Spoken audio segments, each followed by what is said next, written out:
Manoj Bharathiraja September 11, 1976 அன்று தமிழ்நாட்டின் தேனியில் பிறந்தார். இவர் தமிழ் திரையுலகில் சிறப்பான பங்களிப்பு செய்த நடிகரும் திரைப்பட இயக்குனரும் ஆவார். புகழ்பெற்ற இயக்குனர் பாரதிராஜாவின் மகனாக பிறந்ததால் குழந்தை பருவத்திலிருந்தே திரைப்பட உலகில் அவருக்கு ஆர்வம் ஏற்பட்டது. நடிப்பதற்கு முன் மணிரத்னம் இயக்கிய பாம்பே 1995 மற்றும் இருவர் 1997 போன்ற திரைப்படங்களில் உதவியாளராக பணியாற்றி தனது திறமைகளை மேம்படுத்தினார். 1999 ஆண்டு தனது தந்தை இயக்கிய தாஜ்மஹால் திரைப்படத்தின் மூலம் நடிகராக அறிமுகமானார். இந்த படத்தில் அவர் மிகுந்த கவனம் பெற்றார். இதன் பின்னர் சமுத்திரம் 2001, கடல் பூக்கள் 2001, அல்லி அர்ஜுனா 2002, வருஷமெல்லாம் வசந்தம் 2002 போன்ற பிரபல திரைப்படங்களில் நடித்தார்.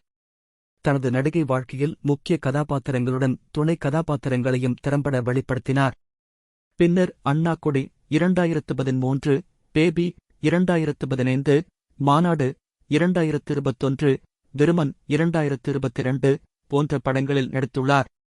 மார்ச் 25, 2025 அன்று 48 வயதில் இதய நோயால் மரணமடைந்தார். தமிழ் சினிமாவின் முக்கியமான ஒரு அதிகாரம் இத்துடன் முடிவடைந்தாலும் அவரது திறமையான வேடங்கள் மற்றும் திரைப்பயணத்தால் அவர் என்றும் நினைவில் நிற்பார்.